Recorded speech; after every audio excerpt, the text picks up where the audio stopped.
Blog Talk Radio.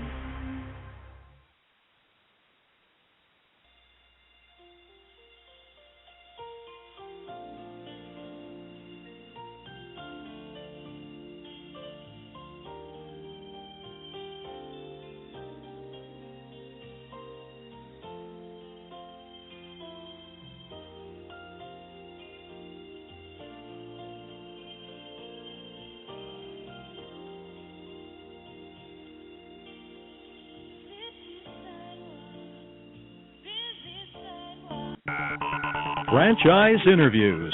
For over 2 years now, Franchise Interviews has been giving you an up-close, behind-the-scenes look at franchising and entrepreneurship. Through our website, franchiseinterviews.com, where you can hear and read interviews as well as get tips from some of the most successful sources in franchising. And our weekly franchise radio show, where each week you get to hear a new interview with franchisors, franchisees, franchise authors, experts, and attorneys. And our free franchise newsletter, which is a must-read for anyone looking to buy a franchise. And don't forget to listen to our podcast, Great Quotes in Franchising. For more information, go to franchiseinterviews.com or call us at 610-905-2919. That's 610-905-2919.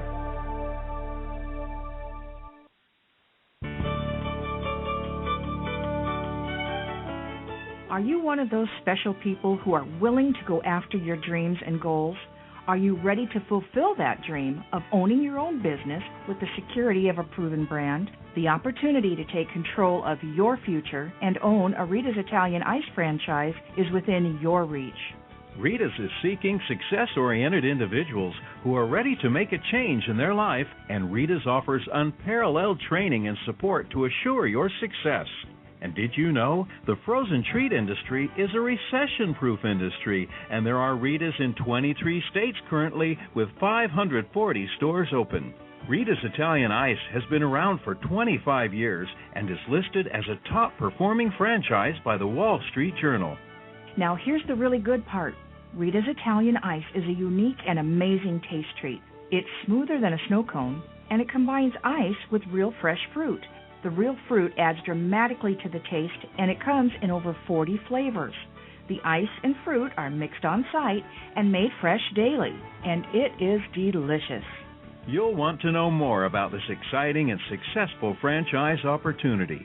Go to www.ownaritas.com and get all your questions answered. That's www.ownaritas.com to take control of your dreams and future today. You don't want to wait any longer to be a part of this adventure. www.ownaritas.com.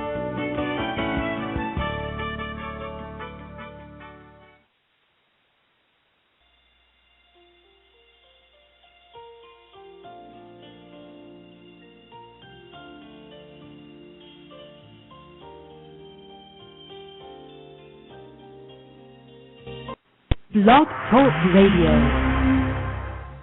Hi, everyone, and welcome to Franchise Interviews, where we're asking the entrepreneur who owns one. I'm your host, Marty McDermott, with my co-host, Don Johnson. And if you've ever dreamed about owning your own business, then you've come to the right place.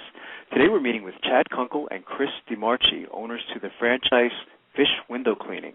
And since 1978, Fish Window Cleaning has been keeping windows clean. Fish Window Cleaning is now the world's largest window cleaning company, and Fish provides service to more than 100,000 commercial and residential customers nationwide. And that's coming up in segment 2 of Franchise Interviews. Our first segment today is being brought to you by Franchise Interviews, LLC, and Franchise Interviews gives you an up-close, behind-the-scenes look at franchising and entrepreneurship through our website, franchiseinterviews.com, where you can hear and read interviews, as well as get inside tips from some of the most successful sources in franchising. Our weekly franchise radio show on Blog Talk Radio, where each week you get to hear new interviews with franchisors, franchisees, franchise authors, franchise experts, and franchise attorneys. And our monthly franchise newsletter, which is a must-read for anyone looking to buy a franchise. And Don, welcome back to another edition of Franchise Interviews. How are you doing today, my friend? I'm doing fine, Marty. How about yourself? Good, good. How was your Easter? Oh, it was great. A lot of fun. I look forward to these holidays now with the kids having fun. Great. Yeah, we had them on 3 different Easter egg hunts. Did you really? Over the span of a couple of days. Yeah, we had a local, firehouse had one outside for the kids. Oh, that's fantastic. Put on by the town, and then we had one at our house, at their grandmother's house. So. Oh, geez. And what's in these Easter eggs? Is it money or candy, or I guess I got to get up to date on these things. Yeah, all those things. Sometimes they're empty, and they hand it in to get something, or you put coins in there, and candy, a couple jelly beans, stuff like that. Oh, that's fantastic. Do they like candy, Don? Are they big candy eaters yet? Yeah. They are. That's something. That's our selling tool to have them finish their meal and vegetables that night. They'll get like a couple bites of chocolate. Yeah, well, you're at that great time, though. It's funny, I feel like I get to live these holidays through you, just kind of preparing, hearing about Christmas and Halloween and all that other stuff. And right. I guess, this should be an exciting year for you as well as they get a little older. They just appreciate this stuff even more, Right. Well, next up is their birthday in a couple of months. Oh, there you go. That for a couple months now. And they know when their birthday is at this point, don't they? I guess I imagine they know that. Yeah. That's something. Yeah, we've been teaching them that the month and day. Oh, that's fantastic. Yeah. Oh, that's great. Well, our last show, Don, we got to meet with Eric Kurjan, franchise owner to Six Disciplines. And in a time when many businesses are looking to cut costs and downsize teams, Eric, who's a franchise owner, is getting small business leaders to bring him into their team and work to align their mission and their vision. Interesting franchise opportunity. Any thoughts on last week? Yeah, I think, put it this way. I plan on using this type of service soon for my company. Right. I just feel it's a service to really maximize your potential, get to the next level, because it's just fact that business owners are going to become complacent, and sometimes you just need kind of a kick in the rear end. That's a good way to put it. Be reminded of everything you have to do to stay on that level and to grow and to have goals and so forth. That's an interesting thought. Yeah, a lot of times, we've had several types of business coach franchises on the show up to this point. This is an interesting one. I think they kind of go a little bit beyond business coaching, Don, and they get into the whole, I guess, they're kind of like broader than training. I think what they do is, because this is the second time we've had Six Disciplines on the show, I think that they give people back their passion for their job. That's what I got out of it after listening to Six Disciplines. So I think it goes actually beyond business coaching. Right. We've seen a lot of growth in this type of industry, over the last several years, since we've been doing this. So Six Disciplines is even a book, right? It's even a book which I actually read. It's fantastic. It's just definitely up there with the top business books, and I think it's really a must-read for anyone considering going into their own business. It's tough being a small business owner, isn't it? You and I both know that. Right. It's a lot of times you're wearing many hats, and I think what they do as well is they teach you better habits for a job. I think a lot of times, as we've referenced Michael Gerber on many occasions, we get stuck working in our business and not on the business, and so I think Six Disciplines is great for really any type of small business, and also a very interesting franchise. I think we're going to see a lot of growth from them over the next several years. So just great concept. So it was nice to have Eric on the show. Definitely. What do we got going on today, Don, over the next week? Today, like you mentioned earlier, fish window cleaning franchise, very successful. Chad Kunkel and Chris DeMarchi will be coming on the show, and there are a couple of franchisees who are doing quite well. You've met them before, haven't you?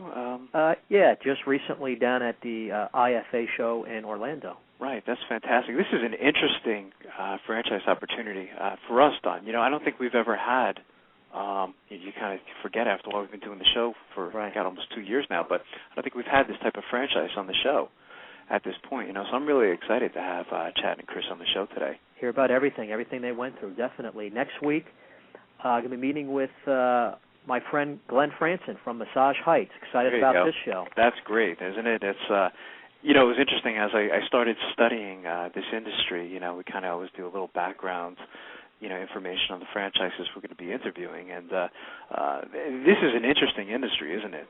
There's a lot of interesting things going on. One real interesting thing here, it says, according to the U.S. Department of Labor, Bureau of Labor Statistics, between 2004 and 2014, the demand for licensed massage therapists will increase 18 to 26%. I believe that. There's this school that I used to teach at, Don. Right next door, there was a massage therapy school, and that parking lot was packed. I mean, a lot of people interested in getting into that industry, so I believe that. And my company, Diamond Financial Franchise Funding, we've been funding a few of these massage franchises, and they're growing so much because it's more now addressing health and wellness, not just a luxury. It says in recent years, therapeutic massage has become more popular than ever before. Once this ancient art was considered to be a luxury, but now in this new age of health and wellness, many more people are recognizing the benefits of massage to enhance their lifestyle. So absolutely, yeah. And this is something we mentioned last week. Healthcare providers and medical insurance companies are beginning for the first time to recognize massage therapy as a legitimate treatment and preventative measures for several types of injuries and illnesses alike. That could change the whole industry, can't it? I mean, if you get the medical insurance companies in there. Oh, yeah, big time. So they seem like they're positioned well. So we'll be talking to Glenn next week. We look forward to that. The week after that, April 10th, actually, that's the week of the franchise show. That's right, yeah. So we're going to be there, so that's going to be exciting. It comes around so fast, doesn't it? Right. That's April 11th to the 13th. Friday, Saturday, Sunday is that show at the Washington Convention Center. That's right. You'll be there a day early, I guess. Right. Setting up. That's a lot of fun. That's good. That's good. That's like that must be a long week for you as well. I mean, I think it seems like it's fun for you being at the show, but it seems, I imagine, on Sunday, by Sunday night you're just coming home back to New Jersey. It's yeah, no doubt it's hard work, but it's long great. Week for you. You see friends and suppliers and a lot of your franchise or clients.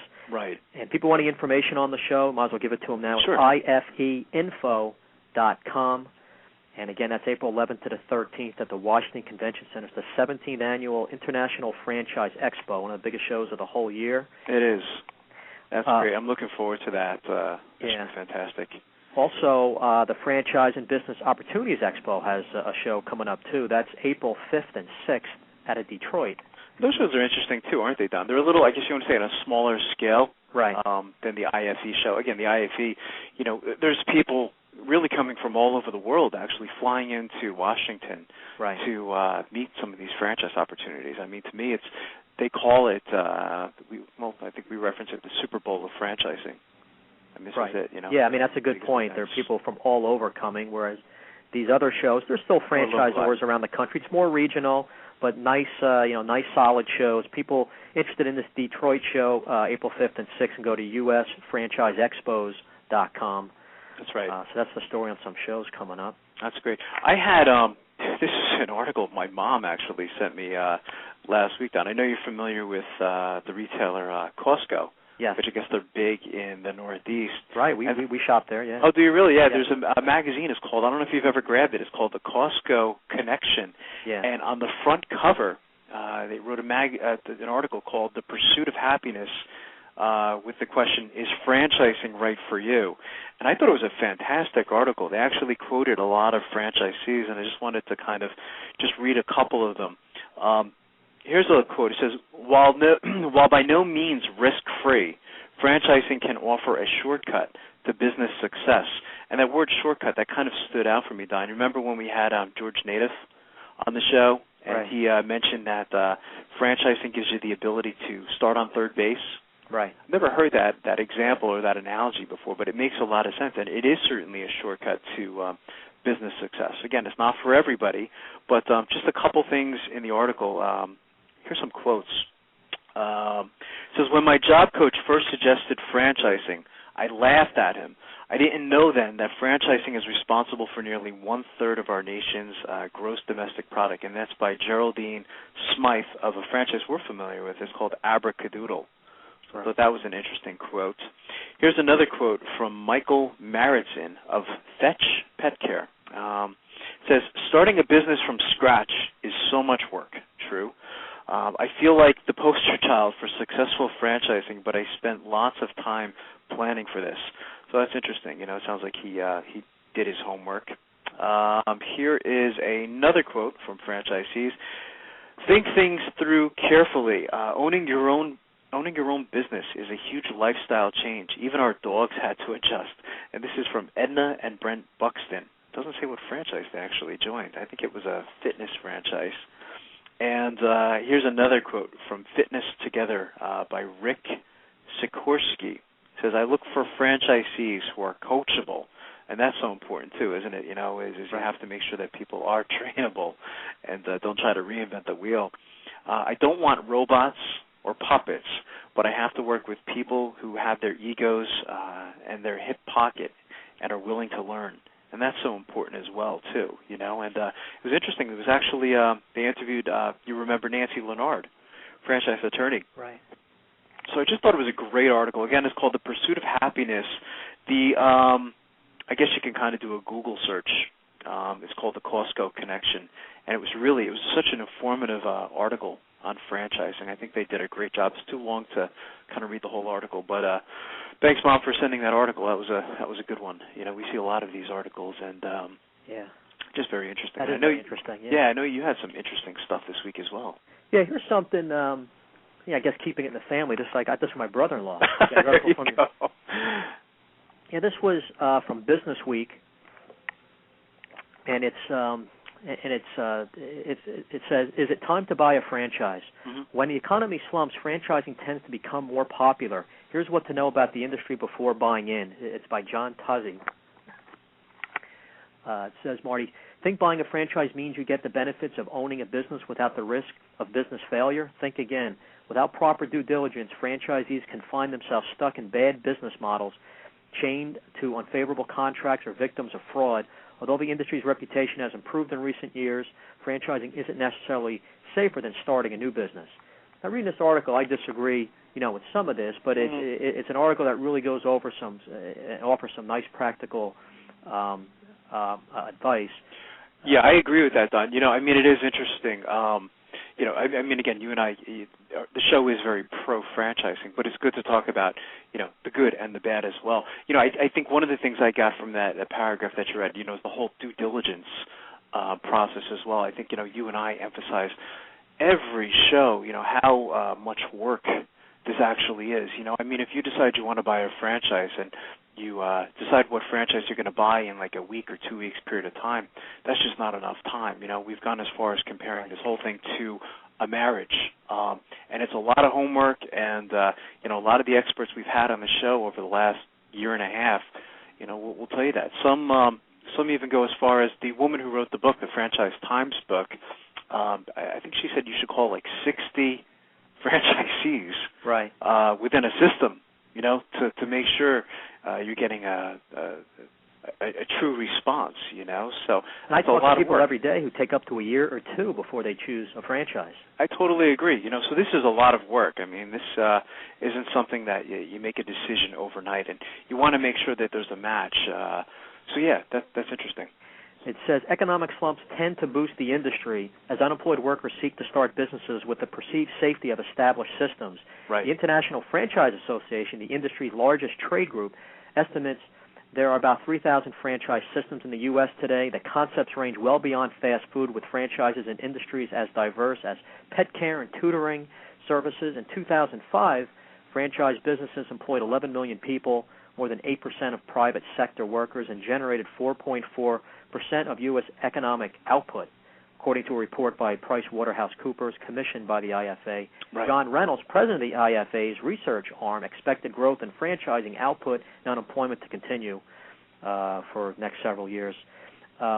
Where should you start if you are new to franchising? Aspiring franchisees need to think more like investors than entrepreneurs to thoroughly vet any opportunity before buying, franchise experts say. Right. The franchising industry represents that franchising is a safe and secure path to business ownership, says Robert Pervin Jr., head of Trade Group American Association of Franchisees and Dealers and the author of Franchise Fraud, How to Protect Yourself Before and After You Invest.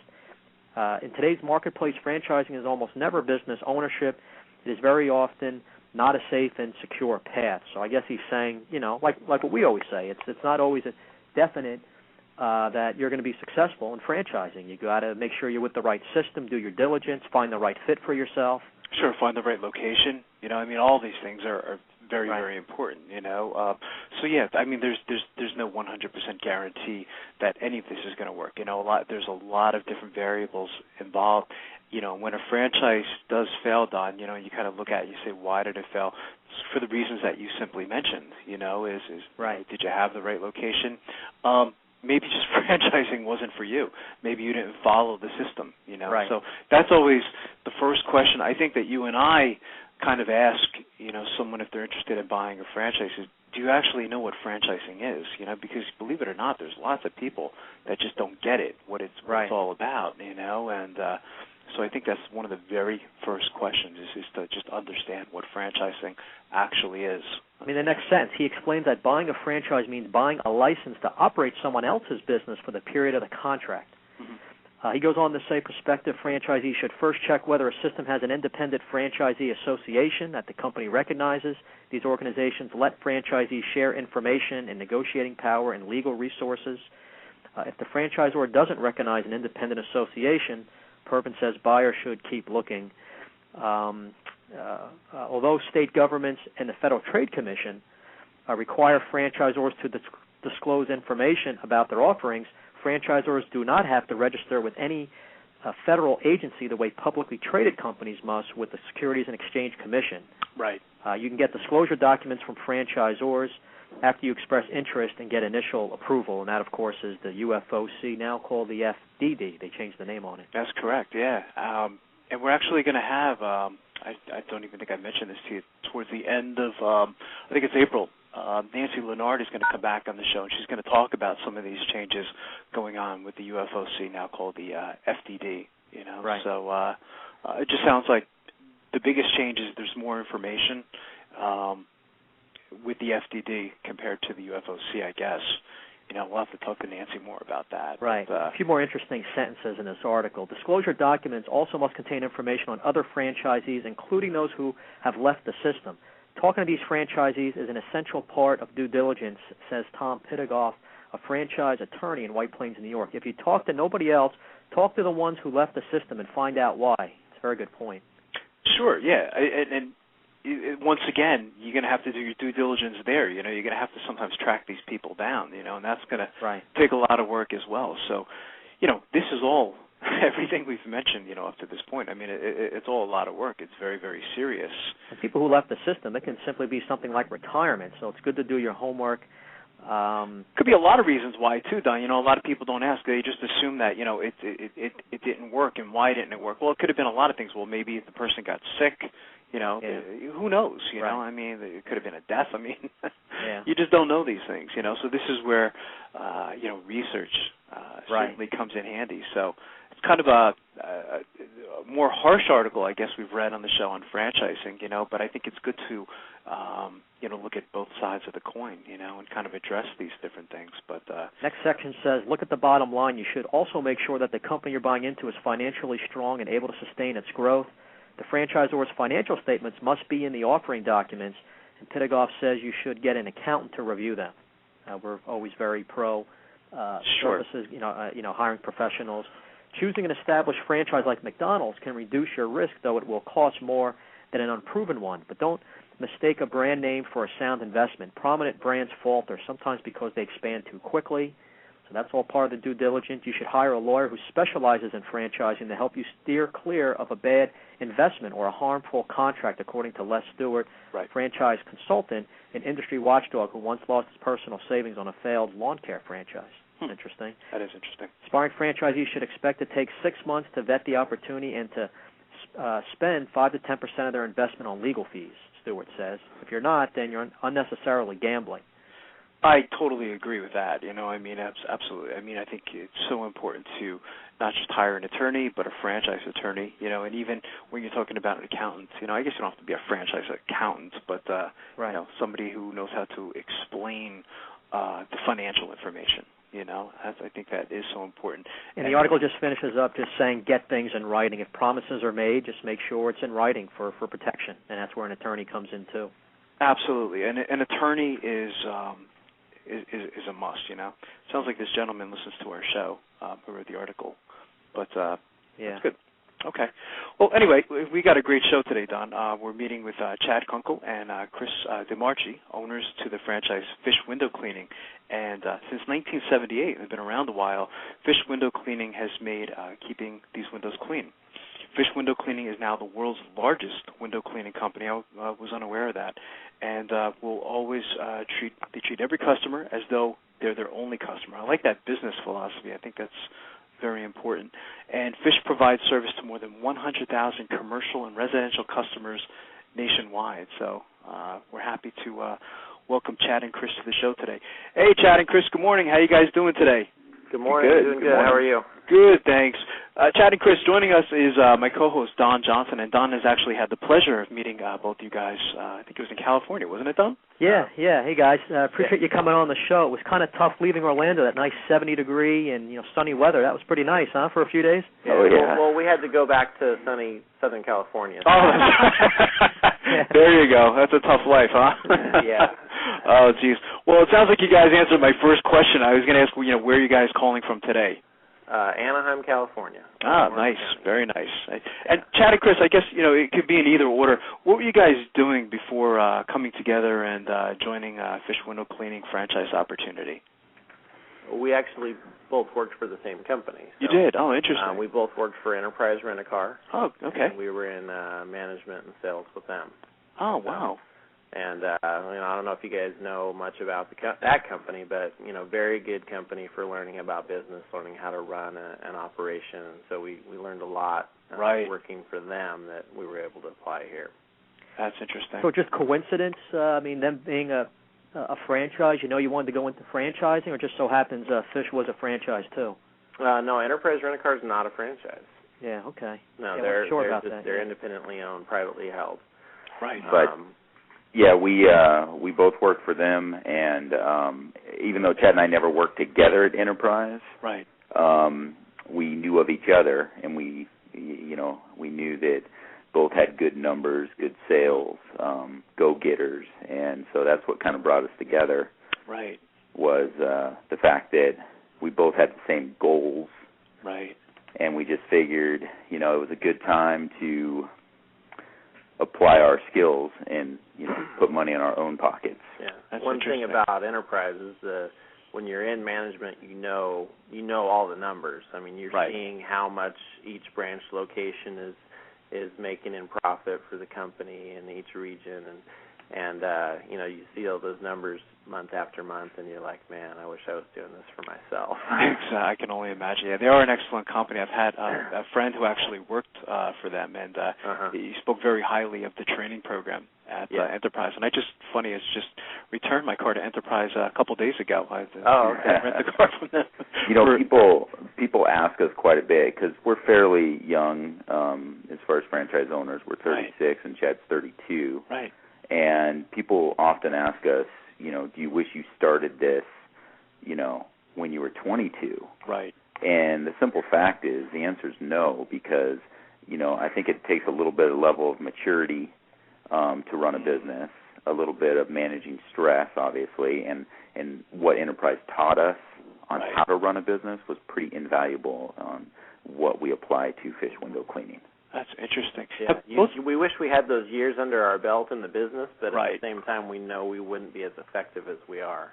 Absolutely, I agree. Yeah, it sounded like it was the right time, because you're right, that is so important to build up that experience. Myself being in financing, I have people in their mid-20s calling, trying to get a loan, and lenders aren't comfortable. They just simply haven't had that track record with experience in working out there. Right, and then, Fish Window Cleaning, offering you a business-in-a-box solution, and you now can apply all those business skills.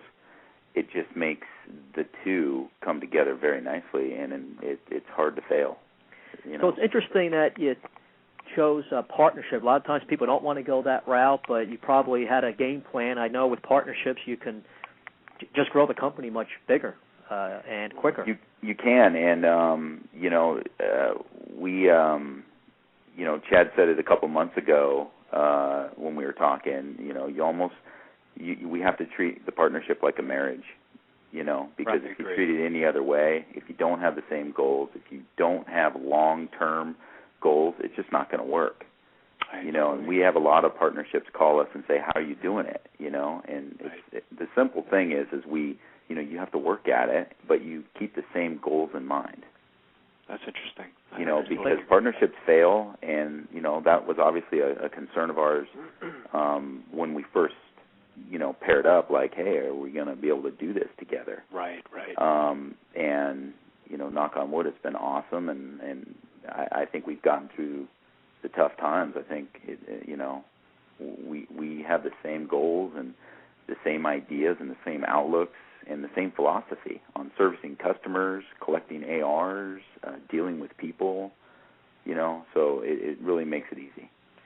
I was pretty impressed how quickly you guys became top franchisees in the whole fish window system.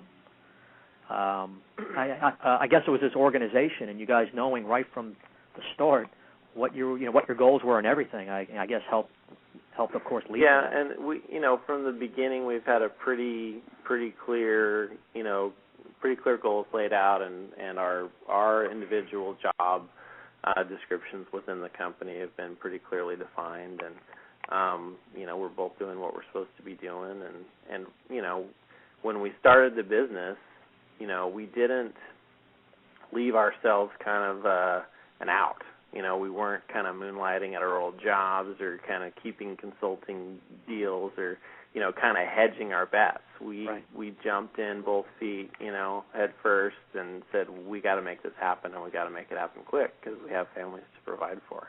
There's a lot of motivation there, yeah. Absolutely. Talk about, guys, the history of fish window cleaning. Well, been around since 1978. Mike Merrick is the founder of the company, and he started his own window cleaning company in 1978. He was previously in the banking industry, and he operated just as a sole proprietor of the fish window cleaning in St. Louis for about 20 years, I guess. Yeah, and it's close to. Been franchising now for right at 10 years. And there are, I believe, about 165 franchises now across the country. With about 220 locations. That's something. I like his philosophy, too, guys. I was reading about Mike. He says he made each customer feel as though they were the only customer, and I thought that was just an interesting philosophy. And you guys actually had it on your website. I don't know if you saw this, Don. It was interesting. They call it, was it fish philosophies, guys? Yeah. They play off the fish words there quite a bit. I thought it was very clever. Yeah, that was but it's just great to. Yeah, the nice thing is, when we first looked at the fish window cleaning, and looked at multiple businesses to go into, we kind of kept pushing fish aside. Right. Because we were like, well, wait a minute, we're college graduates. It's window cleaning. What are we doing here, Right. But we had a pretty clear-cut goal and understanding of what type of business that we wanted to get into. We had a list of criteria that we wanted to see, a business meet as many as possible. Right. And this kept getting pushed away because, it's not glamorous. It's, you kind of, like, it seems like pretty much anybody could do this. Right. But they've kind of created a nice little niche because a lot of your competition isn't running a professional quality business like you are. Right. So you're a step above.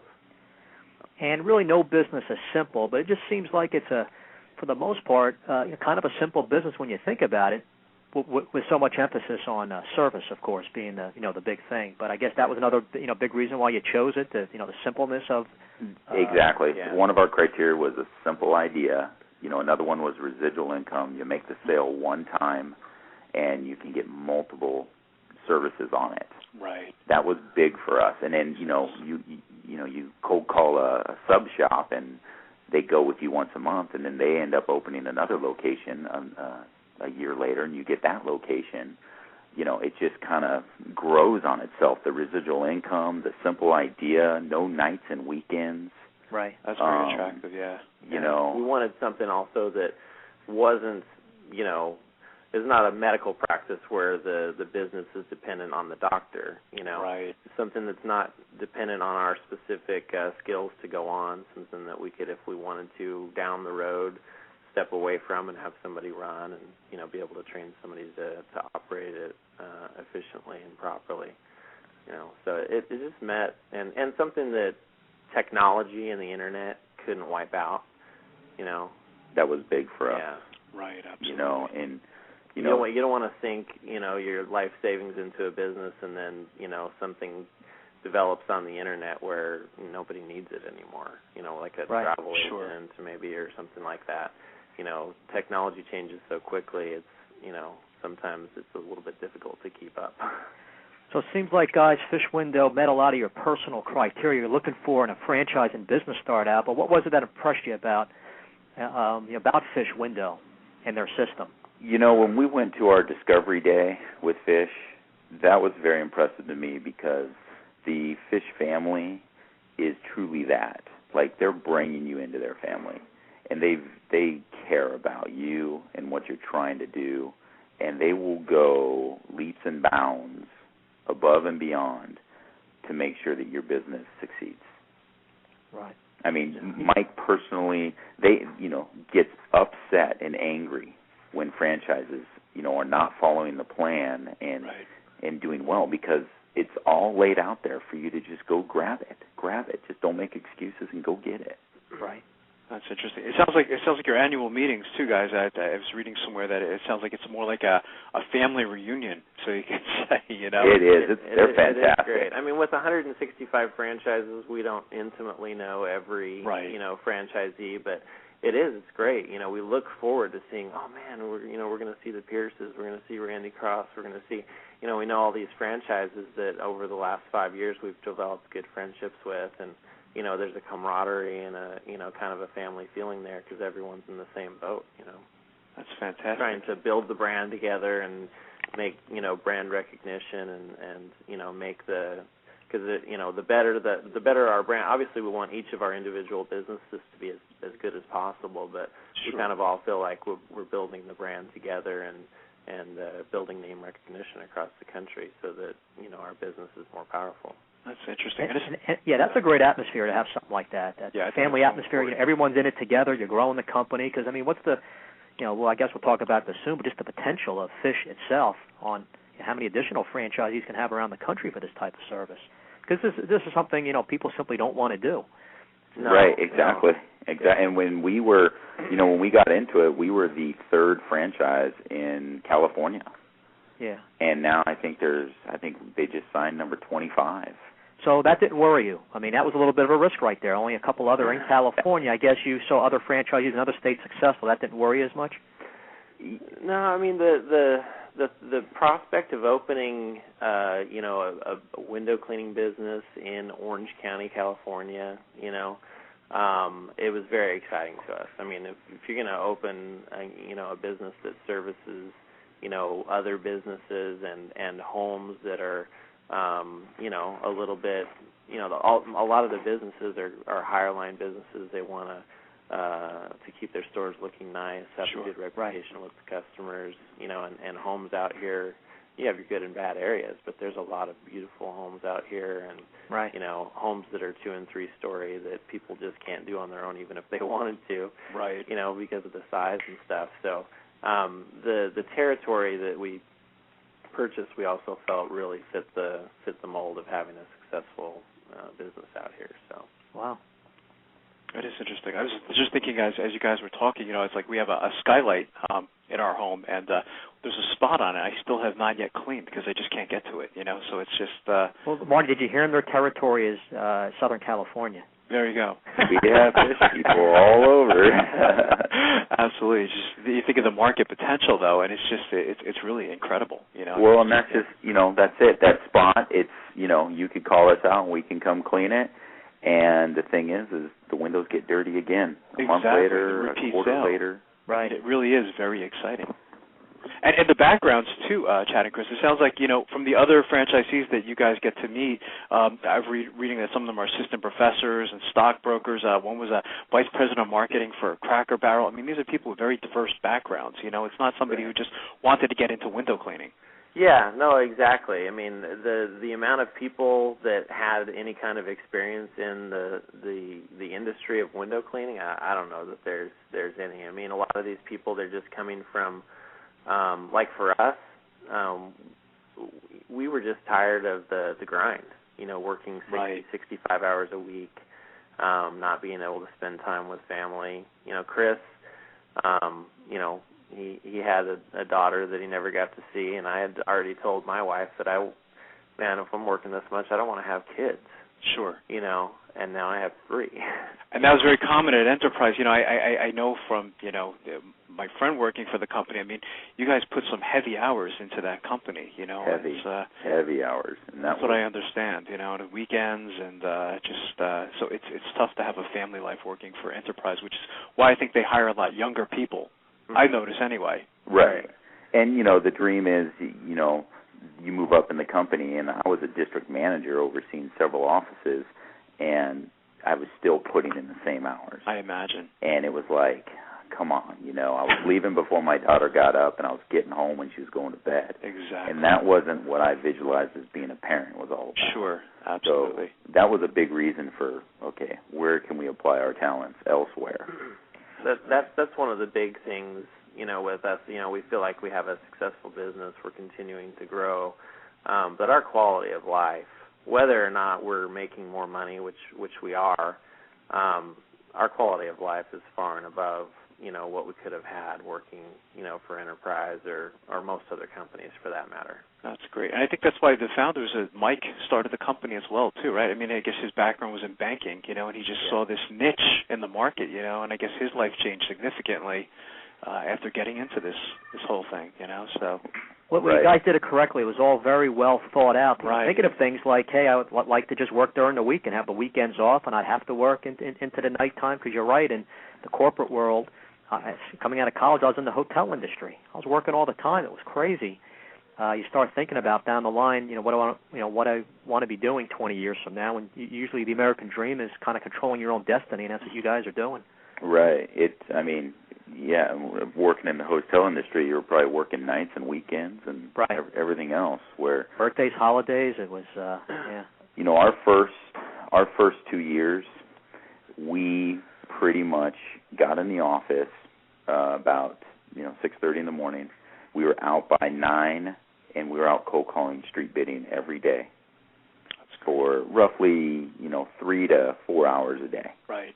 We would do that for the first 2 years until we grew our business, and then we started backing down our hours a little bit more.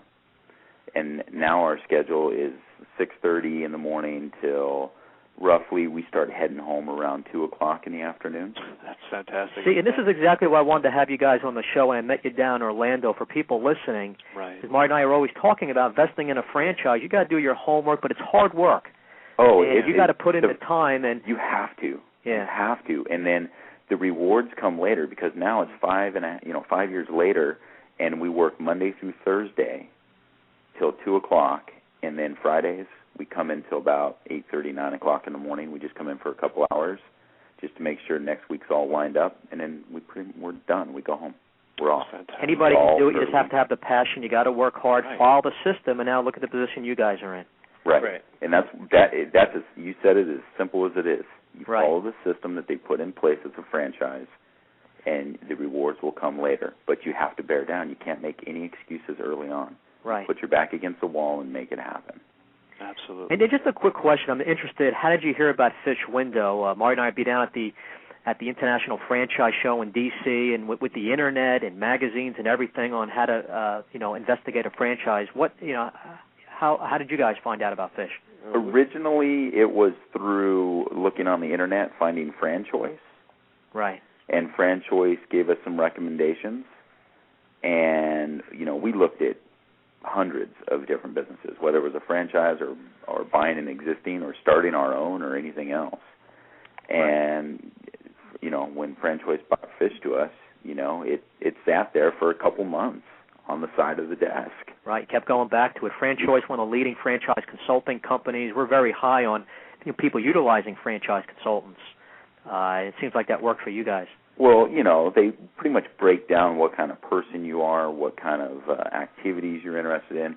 Are you good at sales? Are you not good at sales? What kind of environments are you comfortable in? Right. And that helped narrow the business search down, and made it an easier choice for Fish. Right, and I think there's when you talk about franchises, obviously you have the business in a box. Why would you fail? I think, fish window cleaning franchises that have not been successful have been those franchisees that, they didn't do good at sales. They didn't like sales.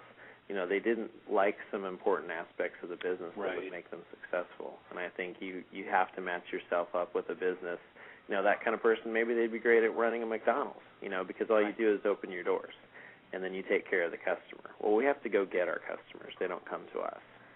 So you have to look at the kind of business that you're opening and really be true to yourself and know, hey, am I going to be okay, out pounding the pavement and, drumming up business, Absolutely. Is this a franchise where you can be successful without having sales experience, detail? The answer to that, I believe, is no. I think you need to have some. We have a lot of people call us and ask us that question that are interested in buying the franchise. Right. Well, can I hire a sales guy? Well, you can, but that really eats into your bottom line early. Right. Really. I mean, yes, you can hire a sales guy, but, the three things that make it successful are sales, customer service, being able to deal and handle customer service issues, and employee retention or controlling your employees, whether it's an office manager or a sales guy. You have to be able to, if it's your sales guy and you don't know how to do sales, well, how are you going to teach or train or talk to your sales guy? Right. I mean, I would say you have to have an aptitude for sales. I wouldn't say you have to have experience in sales because really it's an easy sell. Right. Sounds like it, right. It's, hey, everyone needs their windows cleaned. You're either going to do it or you're going to have somebody else do it. Right. Just be comfortable with people, which sometimes people aren't. So it's not like you have to be smooth talking, salesperson. You just have to be willing to go out and do it. And there are just people out there that aren't comfortable with that. Sure. They don't want to have the rejection. They don't want to have why did you just walk into my store? Who are you? And people that can't kind of separate, hey, I'm not, this rejection here doesn't identify who I am. I'm just selling a product here, and either you need it or you don't, or maybe you have somebody else providing that service for you that you're happy with. Right. But there's a lot of people that kind of take that on personally on themselves, and then that gets very grinding. It just reminds me, Marty, of Warren Greshus. This is the perfect business where it's really a numbers game. Warren Greshus is a top salesman, motivational speaker, guys. You should maybe go back and listen to a prior show, an archive we did. Someone who started in the New York Garment District at a young age, was managing a whole bunch of stuff, but he's written a book called The Best Damn Sales Book Ever is the title, right, Marty? It is, yeah. It's a fantastic book for people who don't have a background in sales or, who want to go. He basically says anyone can be a successful salesperson. It is a numbers game, like you were saying. And that's true. Like that person who you went into the store and got rejection, and that person may be unhappy, taking it personal, but hey, I'm sure you hand the brochure and they keep it, and maybe a few months later, something, I think I do need that service. So that sale might work out. You just got to get out there. It's a numbers game. Well, and we've had managers at stores that have been just rude, and you walk out and you're like, man, why do people have to be like that? Right. And then months later, we get a call and hey, I found your business card or your brochure. I'm a new manager here. I don't know if we've used you in the past, but we do need our windows cleaned. And you're like, that's the ultimate revenge, That's fantastic. And that's part of what you're investing with the franchise system, getting that marketing and advertising program, having all the right materials and printed sales. It really allows you to hit the ground running. You know? I mean, like you said, if there is a simple business, this is a pretty simple business, But they provide you with the software that you need to run your business properly, all the brochures, the forms, everything is kind of right there for you, so that you don't have to reinvent the wheel. It's right there. Right. And I think that's another reason why some people aren't successful with franchises is they're trying to reinvent the wheel. Well, if they wanted to do that, then it should have just opened a business on their own. You either decide that the franchise that you're looking at is a good product and it will be effective and you're going to use it, or you don't and you go on your own. But you don't buy a franchise and then try and redo their system, because then what's the point? Very well said. Sure, absolutely. One of the questions we like to ask is, either one can go first, is what's the most interesting thing that's happened to you since becoming a fish window cleaning franchisee, Chad or Chris? Oh, yeah. Tough question. Did Gosh. a shop owner ever throw anything at you if they weren't interested in the service? We always get good responses to that question, by the way. Well, I don't know. I think the one that just kind of jumped out at me was, and this kind of goes along with the whole employee screening and that type of thing. I mean, we had a couple years ago, we're looking to hire kind of a lead window cleaner, somebody that we could work into an operations manager position, and this guy came in and he was, oh man, he had all the right verbiage, you know, he talked the talk, and it really sounded like he had been in the industry for a long time, and you know, we're like, man, we really stumbled upon a gem here, you know. the next deal is we're going to meet him out on a job the next morning. Just, hey, let's take a look at your work, see how you clean windows, and then you'll be off and running, because I'm sure you've got years of experience. This guy said he had like 10 years of experience, and he had all this and his application on his resume and all these companies, and everything sounded so great. Well, he gets up to, well, first of all, he looked like when he was putting on his equipment, you know, with his bucket on a belt and, you know, mops and squeegees and things like that. You know, he's kind of flipping it over and kind of looking at it like, what am I supposed to do with this? And we're like, it's a little weird, you know. And you know, if you've seen, you know, there's kind of a swirling, you know, technique. Right. You know, you can clean the whole piece of glass without lifting the squeegee. And oh man, this guy was a mess. Did he think somebody clearly had never cleaned a window in his life, you know? And we're like, funny. Did he look around see if anybody, you know, was videotaping? It would have been great. I wish we had. Yeah, it could have made a lot of money on that one. It would have been great. And here I'm trying to be the cool guy, saying, "Hey, man, look, it's okay. It's okay. Right. We'll teach you." Right. But at this point, be honest with us. He was, just be honest with us, you know. Right. And at this point, he was so embarrassed and so so flustered. funny. That next thing I know, he's got his equipment laying by one of our trucks, and he's driving off in his car. Oh my God!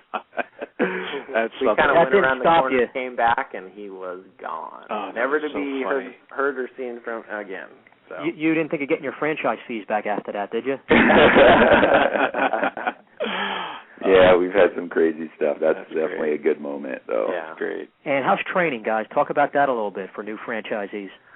Training is good, and again, being part of the franchise helps out. In fact, they just came out with a new training program where you can literally sit down a guy who has zero experience and sit him in front of a computer for 8 half-hour sessions to watch and take tests, and really by the end of it, and maybe a few hours on glass, they could be cleaning windows. But you guys talking about our training for the franchise system, or? Well, through corporate, you know what you guys went through training. Yeah, training is 2 weeks back in St. Louis at the corporate headquarters. Right. And they give you a pre-opening checklist, you know, all the stuff that you need to get handled and get done, get your corporation set up, get your office, do this, do that. Everything, you know, should be pretty much lined up by the time you go to your training, and then you have 2 weeks out in St. Louis where you learn the computer program, the software, learn how to, you know, do sales. They take you out and you cold call and do some sales in the area there that you're in. They do show you some hands-on window cleaning. Obviously, they don't want the owners to be doing a lot of window cleaning, but in order to train and in order to be able to pick up jobs, if you know, or even go fix complaints and things like that, you know, obviously we need a good understanding of the job process itself. And so there's pretty much everything from A to Z, and they really pack a lot in the 2 weeks. You know, when we left, we're thinking 2 whole weeks, you know, for window cleaning, right. You know. But man, it was good, and you know, it could have been longer, you know, because they really were trying to, you know, hurry up some topics and, you know, speed through some things, because they're really trying to get you well equipped by the time you hit your territory. Right. But the day we came back, we were comfortable and ready. I mean, we came back the next day. We opened up our office and made our first sale in the morning. That's That's fantastic. And then they sent somebody out. We had 1 week in between when we got back from St. Louis and then our technical grand opening, and they actually sent a district manager out to our territory to spend, I think it was 3 or 4 days in our territory, make sure we're up to speed, going out and doing some sales, kind of helping get a head start on landing some accounts and answering any questions in the office and how to set things up. And that guy didn't warn you about the fraud of somebody applying for a job? Yeah, I mean we've seen it time and time again, but that was just the most significant. We do wish we had that on tape, though. Yeah. How much does Fish help as far as national accounts, bringing business to you guys? Is that something that they assist with? Yes. Yeah. There's a national sales program as far as, Fish corporate office going directly to companies and trying to land accounts, chain stores, regional and national accounts, things like that. I imagine that was a nice selling point, too, on why you invested with Fish. Yeah. Oh, absolutely. And it's kind of a twofold thing. We have companies that we go after directly, and then there are also companies that employ the services of a national maintenance company. Right. So you have a national chain store like a Pottery Barn, Williams-Sonoma, Pacific Sunwear, whatever it might be, and they use a company like Coast to Coast Maintenance or Nest, that handles all of their maintenance for their stores across the country. And they just sub out these different services in different areas. And signing on with Fish, we have, 6 or 7 of these national maintenance companies that we're automatically preferred vendors for when you open your doors. Right. So that doesn't mean that right when you open your doors you're going to get all this business, because obviously somebody is servicing these stores currently. But it puts you in a good position. You're acquainted with them. They know automatically when you open your doors, hey, you're fully licensed, bonded, and insured. Right. And you good training, and you're running a professional business just by the fact that you're operating a Fish window cleaning. So the screening process is much simpler. And then when there is an opportunity, new stores open, or the current company drops the ball, then we got a chance to get the call on that. And we have a lot of business in our territory through the national maintenance companies. So. Yeah, just one company alone for the month of April just faxed us their work orders, and we just have over 400 work orders for the month of April out of one national maintenance company. Nice. Something. So it can really make a difference. And then, yesterday we landed all the crate and barrels here in Southern California, which is big. Wow, big account. And that was with assistance from the corporate office from Fish Window Cleaning Headquarters. That's fantastic. It's nice to get those phone calls. Absolutely.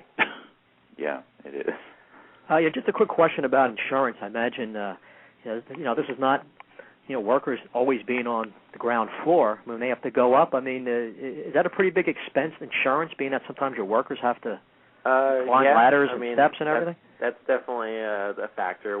We don't run into the really high code for the workers' comp is in the high rise. We're three story and below, so we don't do anything from the roof down. We do everything from the ground up. Right. So that helps a little bit there. But and this will vary across the country. California is one of the more expensive, but like for us currently right now, as a percentage of payroll, we're paying 13.5%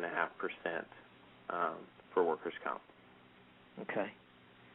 Which is whereas, quite a bit more. In other states, there are several other states that are 3%, 4%, 5%. Right. So you factor those things into your pricing, and you maintain your profitability. So. Your typical day at Fish Window. You guys are big franchisees. I imagine you have a pretty set system.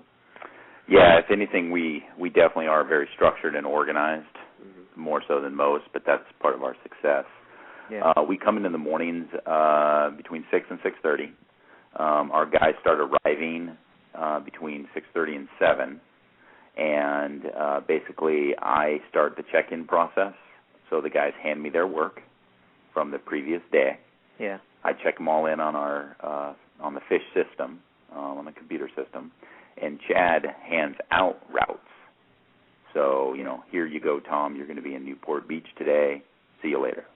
maybe he'll go over a couple special jobs, or hey, you're going to be, in Costa Mesa today, and you have, the mall and then a house in the afternoon, or right. Whatever it may be. And then the guys usually are out of here by between 7 and 7:45 at the latest. Sometimes we're going over stuff, or they're doing something with their equipment or changing out whatever. But they're all usually gone by 7:45 at the latest. And then we don't see any of our guys until the next day. Sometimes we'll give them 2 days worth of work. Right. So then right about then is when Chad and I, we each go to our desks. He handles like payroll, accounting. I do proposals, pictures.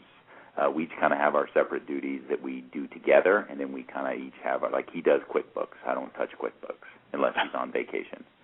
Yeah.